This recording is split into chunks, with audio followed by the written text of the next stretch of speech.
तो हम बात कर रहे हैं देश में मुस्लिम वोट बैंक की राजनीति की कितना असर है।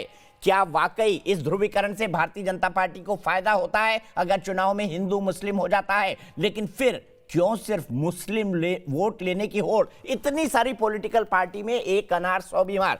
मेरे साथ एक बड़ा पैनल जुड़ा हुआ है, सीधे इंट्रोड्यूस कर देता हूं सबको। आरपी सिंह साहब भारतीय जनता पार्टी के राष्ट्रीय प्रवक्ता मेरे साथ है, तहसीन पूनावाला कांग्रेस के समर्थक और एक पॉलिटिकल एनालिस्ट मेरे साथ है, सुभी मेरे साथ हैं, तौसीफ भाई मेरे साथ है, टीएमसी के समर्थक हैं, अजमल खान साहब हैं, एआईएमआईएम के पार्टी के नेता हैं, साथ ही साथ मेरे साथ प्रोफेसर कपिल कुमार है जो कि एक राजनीतिक विश्लेषक है। लेकिन सबसे पहले मैं उदय नारायण जी के पास जाऊंगा लखनऊ में। उदय जी, मैं आपसे जानना चाहता हूं सबसे पहले क्या कहेंगे देश की मुस्लिम वोट बैंक पॉलिटिक्स के बारे में, आपकी क्या राय है?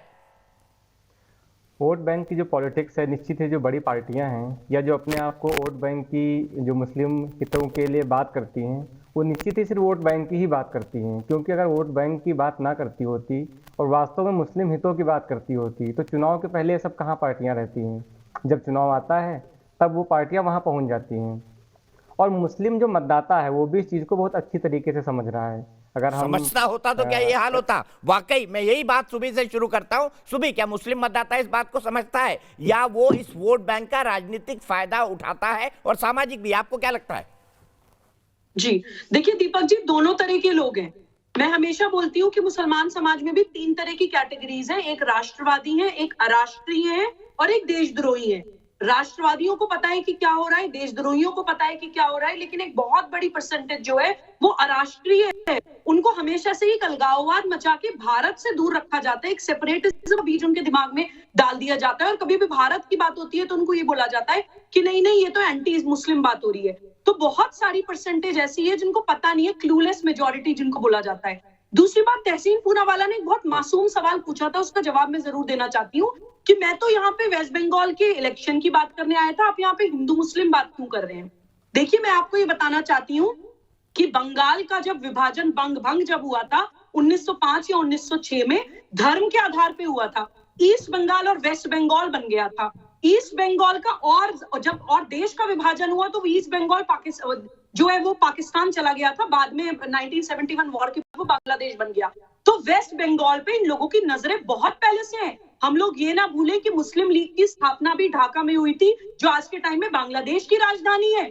तो ये नॉर्मल इलेक्शन नहीं है। मैं ये बोलना चाहती हूँ बंगाल के लोगों से भी कि ये, और जितने भी लोग मुझे सुन रहे हैं, कि इसको सिर्फ टीएमसी बनाम भाजपा की तरह मत देखिए, इसको इस्लामिक स्टेट बनाम भारत की तरह देखिए।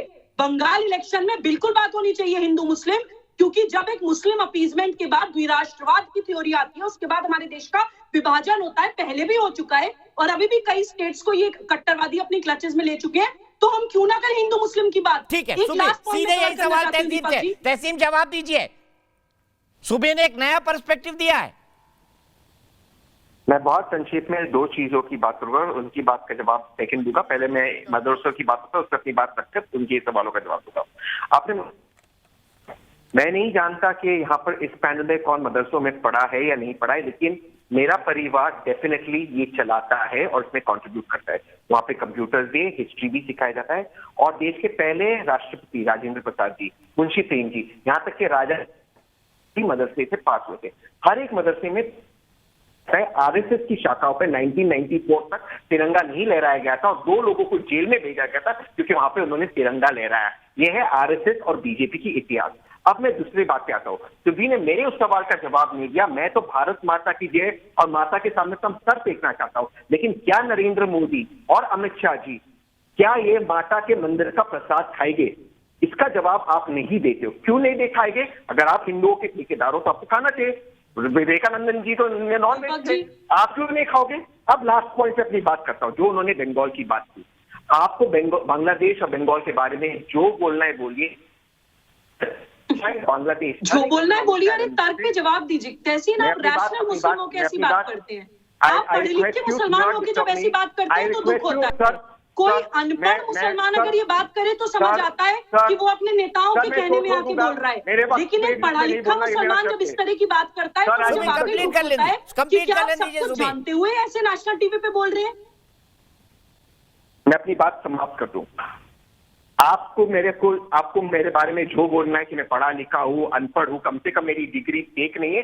कम से कम मैं दीपक चौरसिया जी के शो पर इंटरव्यू के दौरान ये नहीं कहता हूँ कि मैंने एयरफोर्स पायलट को कहा कि हवाई जहाज को रेडार उसको डिटेक्ट नहीं करे। इस तरह की बेतुकी बातें मैं नहीं करता। नहीं दीपक चौरसिया जी को मैं इंटरव्यू देता हूँ कि मैं अगर मुझे टोका जाएगा मैं छोड़ दूंगा। ये दोबारा से मुझे ठीक है तहसीब ठीक है तहसीब आपने अपनी बात कह दी, लेकिन आरपी सिंह साहब मैं आपके पास आऊंगा, फिर कपिल कुमार जी आपके पास। आरपी सिंह साहब, क्या आपको नहीं लगता हिंदू ध्रुवीकरण की राजनीति आप कर रहे हैं? क्योंकि ये आरोप आप पर खान साहब ने भी लगाया, तौसीफ खान भी लगा के चले गए जिनको जाना है। क्या आप हिंदू ध्रुवीकरण की राजनीति का फायदा नहीं उठा रहे? सिंह साहब, आप तो चाहेंगे कि मुख्य धारा में ना आए। परंतु एक टिप्पणी कर दूं, उन्होंने कहा अभी मैं उस बात पे अभी आ जाता हूं, परंतु एक बात की टिप्पणी कर दूं। अभी बहन ने कहा कि अनपढ़ मुसलमान कुछ नेताओं को फॉलो करते हैं और उनके हिसाब से अनुसार काम करते हैं, और जबकि जो पढ़े लिखे मुसलमान अपना दिमाग लगाते हैं। परंतु अफसोस है कि तहसीन पढ़ा लिखा मुसलमान है, परंतु एक अनपढ़ नेता को फॉलो करता है। ये कष्ट है इनका। इसलिए परंतु चलिए, वो उनकी अपनी चॉइस है, वो कैसे नेता को फॉलो करना चाहते हैं। परंतु जो ये बार पता नहीं कहाँ से कभी कोई 1994 की बात करते हैं। अरे सर मैंने आपको टोका नहीं एक बार भी। तहसीन, आपने बहुत कुछ बोला आपने संघ के बारे में, मैंने एक बार नहीं टोका आपको। टोका क्या आपको? मैंने आपको एक बार टोका क्या? अच्छा ये बता दीजिए, राहुल गांधी आपसे ज्यादा पढ़े लिखे हैं? राहुल गांधी आपसे ज्यादा पढ़े लिखे हैं क्या? राहुल गांधी आपसे ज्यादा पढ़े लिखे हैं क्या? तहसीन, राहुल गांधी आपसे ज्यादा पढ़े लिखे हैं? आपसे ज्यादा पढ़े लिखे हैं राहुल गांधी क्या? फिर मैं आपको टोका क्या एक बार भी? मैंने कम से कम दीपक टोका ना आपको, इसलिए आप मुझे पढ़ाई। सर अरे तहसीन पुनावाला, मेरे से मत मुंह खुलवाओ। सोनिया गांधी कहाँ पढ़ी थी मैं बोल दूंगा, दिक्कत आएगी। राजीव गांधी कहाँ पढ़े थे मैं बोल दूंगा, दिक्कत आएगी। तो बहुत कष्ट होगा आप लोगों को। संजय गांधी कहाँ पढ़े लिखे थे मैं बहुत कष्ट होगा। इंदिरा गांधी कहाँ पढ़ी थी मैं सब जानकारियां दे दूंगा। और ये मत सोचना कि मैं कोई टीवी डिबेट वाला राजनीतिक हूँ। मैं 1970 से एक्टिव पॉलिटिक्स में काम करता हूँ, मेरे को सब जानकारियां हैं। कृपा कर आप पढ़े लिखे हैं, अच्छी बात है, परंतु आप अनपढ़ नेता को फॉलो करते हैं, ये आपकी सुविधा है। हमें इसमें कुछ नहीं। मुद्दे पे मुद्दा ये है कि आपको वोट बैंक पॉलिटिक्स की काम करनी है। आपको वोट बैंक पॉलिटिक्स का काम करना है। आपको वोट मांग कर ही चुनाव लड़ना है। आपकी सारी राजनीति का ध्रुवीकरण ही वोट बैंक की राजनीति है। इसलिए आपने ट्रिपल तलाक का विरोध किया था। इसलिए आपने ट्रिपल तलाक का विरोध किया था। इसलिए आप नहीं चाहते कि हमारी जो मुसलमान बहनें हैं वो बराबर का हक पा सके। आप नहीं चाहते कि मुसलमान बहनें बराबर का हक पा सके। वो सिर्फ प्रधानमंत्री मोदी हैं जो चाहते हैं कि हमारी बहनें ठीक है मैं यही पे कंक्लूडिंग कमेंट में प्रोफेसर कपिल कुमार से होगा, लेकिन उससे पहले गयासुद्दीन सिद्दीकी गोरखपुर से। गयासुद्दीन जी जल्दी से जवाब दीजिए, क्या मुसलमानों को वोट के नाम पर बहलाया फुसलाया जाता है? आपका क्या अनुभव है? मुसलमान जो है आज तक कोई वोट की बैंक है ही नहीं। मुसलमानों ने तो हमेशा ही बाकी लोगों की तरह, बाकी भारतीयों की तरह वोट किया है।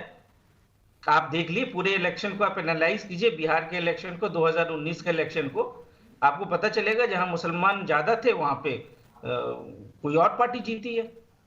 तो ये कहना कि मुसलमान जो है वोट बैंक है ही नहीं, ना ही वो बहलाने फुसलाने पे काम करता है। वो CSDS के 2015 के सर्वे के अनुसार से आप देखें तो 43% मतदाता मुस्लिम मतदाता ये। गयासुद्दीन का ऑडियो गया। मैं सीधे चलता हूं प्रोफेसर कपिल कुमार जी के पास। प्रोफेसर कपिल कुमार जी, अभी तक मैं नहीं समझ आता कि वंदे मातरम और भारत माता की जय से देश के मुसलमानों को आपत्ति क्यों? कुछ मुसलमानों को, कुछ कहते हैं, मेरे साथ कहते हैं, तहसीम भाई कहते हैं। दीपक जी मुझे 2 मिनट दीजिएगा, मुझे बोलने नहीं दिया गया आज। मैं कुछ कहना चाहता हूं और मुझे बीच में कोई इंटरवीन ना करे। पहली बात ये सुन लीजिए कि इस्लामिक कॉलेज चेन्नई के अंदर में मैं बोल रहा था और वहां कम से कम 2000 युवा मुसलमान बैठे थे और मैंने उन युवाओं से एक सवाल किया था। मैंने कहा मैं मानता हूं कि आपकी कौम के अंदर गरीबी है, लोग कम पढ़े हैं, नौकरी नहीं मिलती है, लेकिन मुझे एक बात का जवाब दीजिए कि जो आपके नेता बने फिरते हैं इनके कुनबे इतने अमीर कैसे हैं? इनके बच्चे ऑक्सफोर्ड में क्यों पढ़ते हैं जाकर के? ये सिर्फ जिस दिन ये सवाल मुस्लिम युवक ने गिरबान में हाथ डाल के इनके पूछ लिया मुस्लिम नेताओं से, तो इनकी सारी मुस्लिम वाली जो राजनीति ये करते हैं वो खत्म हो जाएगी। दूसरी बात मैं बताऊं, बहन ने अभी एक बात कही बंगाल को लेकर के। आज बंगाल के अंदर सुहारवर्दी ने जो इस्लामिक बंगाल बनाने की बात की थी 1947 के अंदर, आज उस चीज को दोहराया जा रहा है।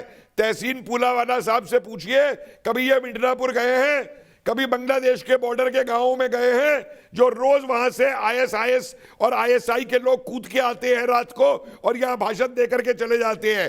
जरा ममता से ये पूछिए कि वो ममता जो कहती थी कि बांग्लादेशियों को बाहर निकालो और पार्लियामेंट के अंदर चिल्लाई थी, वो ममता आज उन बांग्लादेशियों की क्यों समर्थक बनी हुई है? ये वोट बैंक की पॉलिटिक्स नहीं है तो क्या है? सीपीएम ने प्रोफेसर साहब मुझे यही रुकना होगा। अफसोस मेरे पास आज वक्त इतना ही है, लेकिन बंगाल चुनाव सामने, बहस हमारी होती रहेगी। तहसीन भाई आप भी आएंगे, फिर हम बहस करेंगे। लेकिन चलते चलते देश की बहस के दर्शकों की राय क्या है? क्या मुसलमानों को वोट बैंक की तरह देखा जाता रहा है? हाँ कहना है 96% लोगों का। तो फिलहाल एक ब्रेक, देश की बहस में आज इतना ही।